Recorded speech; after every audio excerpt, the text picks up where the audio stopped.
Hello. आज हम आ चुके हैं एक नई वीडियो के साथ बहुत ही इंपॉर्टेंट टॉपिक पे, और यहाँ से आपकी बेसिक जनरल साइंस शुरू होती है। तो जैसा कि हम सब जानते हैं कि किसी भी पीटी में साइंस आता है 30 नंबर का। क्लियर? अब उसमें भी मेजर पोर्शन होता है बायो का। अब बहुत सारे बच्चों को बायो पढ़ने में बहुत दिक्कत आती है, लेकिन हमारी इस वीडियो के माध्यम से कोशिश ये रहेगी कि ये बायो आपको बहुत इजी और लेमैन टर्म में समझ में आ जाए। तो जब भी हम स्टार्ट करते हैं बायो को, तो हम स्टार्ट करते हैं उसके बेसिक फाउंडेशन से। और हम सब जानते हैं कि एक लिविंग ऑर्गेनिज्म के लिए बेसिक क्या होता है। बेसिक होता है आपकी बॉडी में सेल यानी कि कोशिका। तो आइए स्टार्ट करते हैं कोशिका यानी कि सेल के साथ। अब जैसा कि हम सब जानते हैं कि सेल क्या है, basic structural functional unit of life, यानी कि आपके जीवन की मूलभूत इकाई क्या है, कोशिका है। लेकिन इस कोशिका की डिस्कवरी किसके द्वारा की गई थी पहली बार? तो अगर हम देखेंगे यहां पर, तो जो दिया गया है उसको पहले हम देखते हैं। दिया गया है the cell is structure and functional unit of life. जैसे मैंने कहा कि किसी भी बिल्डिंग को बनाने के लिए जैसे ही आपको ईंटों की जरूरत पड़ती है, वैसे ही आपके इस मानव के शरीर को बनाने के लिए सेल की जरूरत पड़ती है। इसी सेल से क्या बनता है, मैं यहां पे लिखती हूं, इसी सेल से आपको क्या बनता है, टिश्यू बनता है। यही टिश्यू से आगे जाके क्या होता है, group of specific tissue organ बनाते हैं। ऑर्गन से ऑर्गन सिस्टम बनता है, और इसी ऑर्गन सिस्टम से आपका क्या होता है, ऑर्गेनिज्म बनते हैं। ठीक, तो देख सकते हैं हम लोग यहां पर कि सेल क्या है। सेल क्या है, बेसिक यूनिट ऑफ लाइफ है। ठीक है, तो basic fundamental unit of life, इससे सवाल पूछा जाता है कि पूछ लेगा कि बेसिक यूनिट ऑफ लाइफ क्या है या फंडामेंटल यूनिट ऑफ लाइफ क्या है, सेल है। और ये सवाल बीपीएससी में किया जा चुका है। ठीक, अब देखते हैं कि सेल के बारे में कुछ महत्वपूर्ण साइज। तो सेल डिफरेंट टाइप के होते हैं, डिफरेंट शेप में होते हैं। जैसे कि अगर हम बात करें, एक ब्लड सेल जो आपकी ओवल शेप में मिलेगा, वही आपका क्या होगा, जो नर्व सेल है, आपने नर्व सेल को देखा होगा, मैं आपके लिए बना देती हूँ नर्व सेल।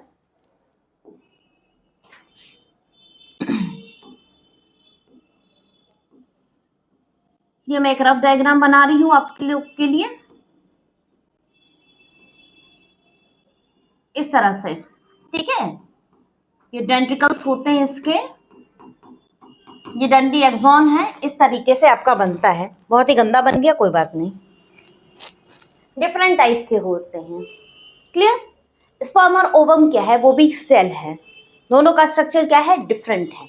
साइज के बारे में किया जाए तो साइज में भी आपने देखा है कि आपकी बॉडी की सेल काफी छोटी होती है, जबकि सबसे बड़ी सेल का एग्जांपल हम ऑस्ट्रिच के अंडे का देते हैं, यानी कि शुतुरमुर्ग का अंडा। क्लियर? तो एक चीज यहां पे क्लियर हो रही है, ये क्या है, पहली चीज कि सेल क्या है, फंडामेंटल और स्ट्रक्चरल यूनिट ऑफ लाइफ है। क्लियर? दूसरी क्या है, सेल डिफरेंट टाइप की होती है। साइज के अकॉर्डिंग बात करें, नंबर की अकॉर्डिंग बात करें, अब जैसे नंबर के होता है, आप एक बैक्टीरिया को देखोगे वो क्या है, या अमीबा को देखोगे वो क्या है, सिंगल सेल है, जिसे हम यूनिसेलुलर कहते हैं।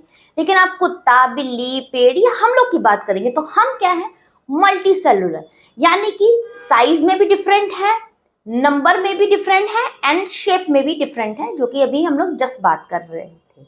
क्लियर? नाउ और महत्वपूर्ण बात करें जाए तो सबसे पहले सेल की डिस्कवरी रॉबर्ट हुक द्वारा की गई थी। रॉबर्ट हुक द्वारा सेल को सबसे पहले डिस्कवर किया गया था 1665 में। ठीक है, अब उनको कैसा सेल दिखा था, ये मैं सेल के डायग्राम से बताती हूँ। हनीकॉम्ब देखा है, मधुमक्खी का छट्टा वाला, हेक्सागोनली अरेंज ने देखा था, पेड़ की छाल में देखा था, इस तरीके से उनको अरेंज दिखाई दिया था, जैसे कि आप देख सकते हो। मैंने एक रफ डायग्राम आप लोग के लिए बना दिया है, ठीक है। इस तरीके से उनको अरेंज दिखाई दी थी।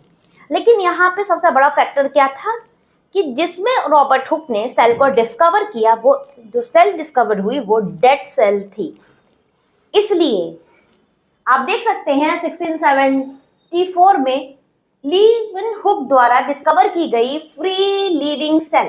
तो यहाँ पे आपसे दो तरह का क्वेश्चन बन सकता है पीटी में कि सेल किसने डिस्कवर की, who discovered the cell for the first time. अगर ये पूछेंगे सर्वप्रथम कोशिका की खोज किसके द्वारा की गई, तो नो डाउट रॉबर्ट हुक का नाम आएगा। उनको कैसा दिखाया, ये थे हेक्सागोनल रूम टाइप का, जो कि हनीकॉम्ब से रिजेंबल कर रहा था। इन्हीं लिटिल रूम को उसने क्या कहा, सेल कहा। क्लियर, इसी हेक्सागोनल लिटिल रूम्स को उन्होंने क्या कहा, सेल कहा। लेकिन अगर आपसे सवाल होता है फर्स्ट टाइम लिविंग सेल किसने डिस्कवर की, तो आप देख सकते हैं कि लिविंग सेल किसने डिस्कवर की गई है, लीवनहुक द्वारा, ठीक है। अब सवाल उठता है ये जो कोशिका है वो कैसे बनती है। यानी कि हमने सुना होगा आप लोगों ने कि कई बार क्या होता है, आप लोगों ने सुना होगा क्या होता है, कोशिका का विभाजन होता है, सेल में डिवीजन होता है। एक सेल दो डॉटर सेल में डिवाइड होती है और नए सेल को जन्म देती है और पुरानी सेल डेड हो जाती है। जितनी देर में अभी हम लोगों ने बात की है उसमें आपके बॉडी में मिलियन ऑफ द सेल बन चुकी है और मिलियन ऑफ द सेल मर भी चुकी है, ठीक है। तो दो थ्योरी है, हम थ्योरी पे नहीं जाएंगे क्योंकि हम नेट की परीक्षा की तैयारी नहीं कर रहे हैं, हम सिविल सर्विस की तैयारी कर रहे हैं, हम बीपीएससी की तैयारी कर रहे हैं। तो यहाँ पे पीटी पॉइंट ऑफ व्यू से क्या होता है कि आपसे सवाल ये पूछ लिया जाएगा सेल थ्योरी किसने दी थी। सेल थ्योरी कहता है दो बातें, एक सेल आती है प्री एग्जिस्टिंग सेल से, ठीक है, और दूसरी क्या बात है आप मुझे कमेंट सेक्शन में बताएंगे। अगर आप खुद भी पढ़ेंगे तो आपको और इंटरेस्ट जागेगा। क्लियर, नहीं तो नेक्स्ट वीडियो में मैं आपको इसका जवाब दूंगी। लेकिन तब तक मैं चाहती हूं कि आप भी अपने से खोजें। सेल थ्योरी बहुत इंटरेस्टिंग है और किन के द्वारा दी गई है, आप दोनों व्यक्ति का नाम जान सकते हैं, स्वीडन और सेवन द्वारा दी गई है। क्लियर, इसमें से एक जूलॉजिस्ट थे तो दूसरे बॉटनी वाले थे। क्लियर, अब आते हैं महत्वपूर्ण बातों पर। दो महत्वपूर्ण टर्म आप अपने स्क्रीन पे देख सकते हैं। मैं पेन का कलर चेंज कर देती हूं। प्रोकैरियोटिक सेल और यूकैरियोटिक सेल। देखिए कुछ सेल होती है जो कि प्रिमिटिव टाइप की सेल होती है जिसे हम प्रोकैरियोटिक सेल के नाम से जानते हैं, और कुछ सेल होती है जो कि आपके मेरे बॉडी में पाई जाती है, वो यूकैरियोटिक सेल होती है। मैं दो तरह के सेल बना रही हूँ बोर्ड पर, और फिर मैं बताऊंगी कि प्रोकैरियोटिक कौन सी है, यूकैरियोटिक कौन सी है। तो ध्यान से देखिएगा इस चीज को। एक आपके नॉर्मल सेल ये हो गई, ठीक है, ये और ये हो गया न्यूक्लियर जिसमें आपका जेनेटिक मटेरियल है। आप देख सकते हो जेनेटिक मटेरियल आपको क्लियर दिख रहा है। दूसरा सेल मैं बनाती हूं इस तरीके से और इसमें ऐसे है। ये बस मैंने आपको न्यूक्लियस दिखाने के लिए कि कहां पे होगा, मैंने बस एक वो बना दिया है।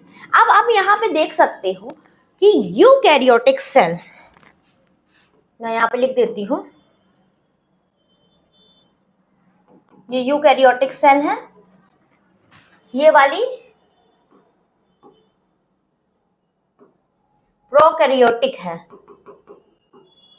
ठीक है। पहली वाली यूकैरियोटिक है और सेकंड वाली प्रोकैरियोटिक है।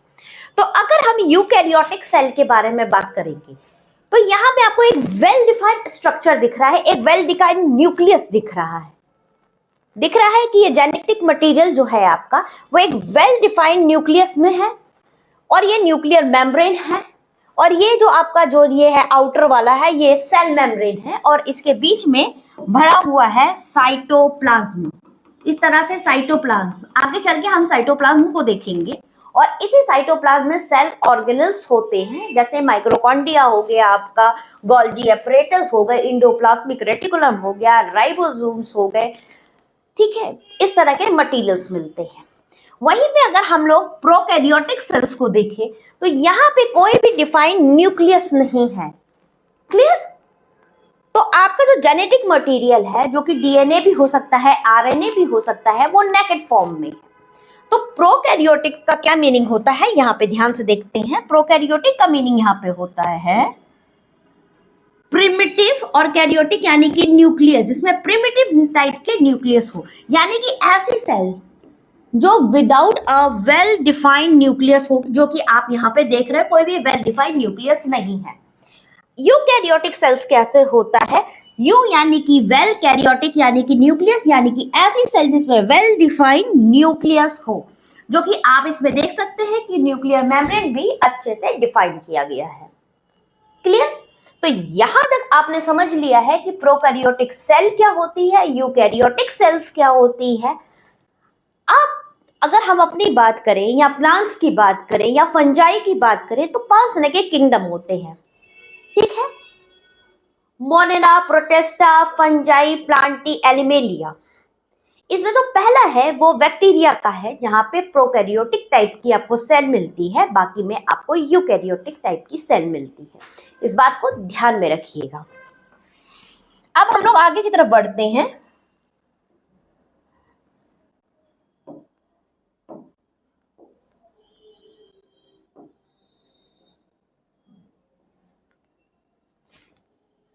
और मैं थोड़ा डायग्राम इसको बड़ा करती हूँ।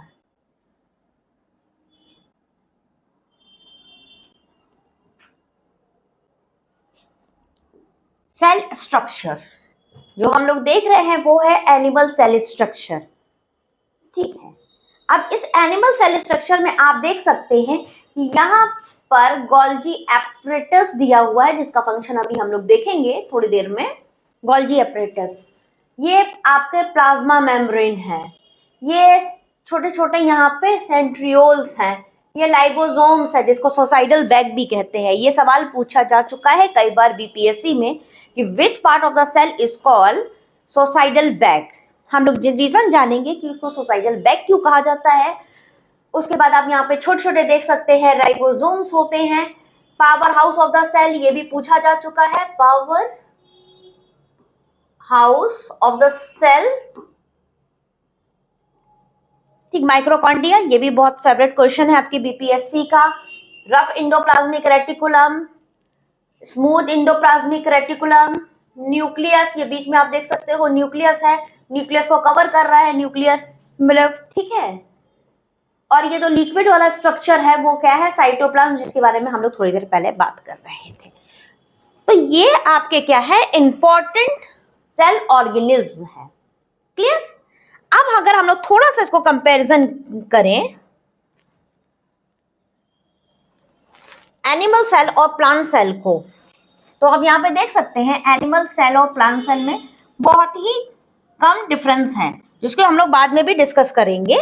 लेकिन एक शॉर्ट सा आप देख लीजिए कि दोनों में गोल्गी बॉडीज होती है, दोनों में माइक्रोकॉन्ड्रिया होता है, इंडोप्लाज्मिक रेटिकुलम होते हैं, स्मूथ और रफ दोनों। ठीक है? राइबोसोम्स होते हैं, न्यूक्लियस होता है, न्यूक्लियोल्स होता है, क्रोमोसोम होता है, लाइबोसोम होता है, और ये दोनों भी। ठीक है?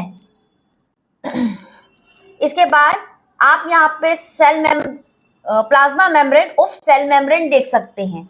जो यूनिक चीज आप यहाँ पे नोटिस कर पा रहे हैं प्लांट सेल में वो है सेल वॉल। ठीक है? इसके बाद यूनिक सेल जो आप नोटिस कर पा रहे हैं प्लांट में है वो है क्लोरोप्लास्ट। ठीक है?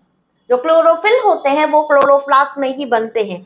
इसके अलावा आप देख सकते हैं कि यहाँ पे एक लार्ज साइज का वैक्यूल है, जबकि एनिमल सेल में अगर हम लोग वैक्यूल देखेंगे तो यहाँ पे माइन्यूट माइन्यूट बहुत सारे वैक्यूल मिलेंगे, और प्लांट सेल में क्या होता है, सिंगल और लार्ज वैक्यूल होता है।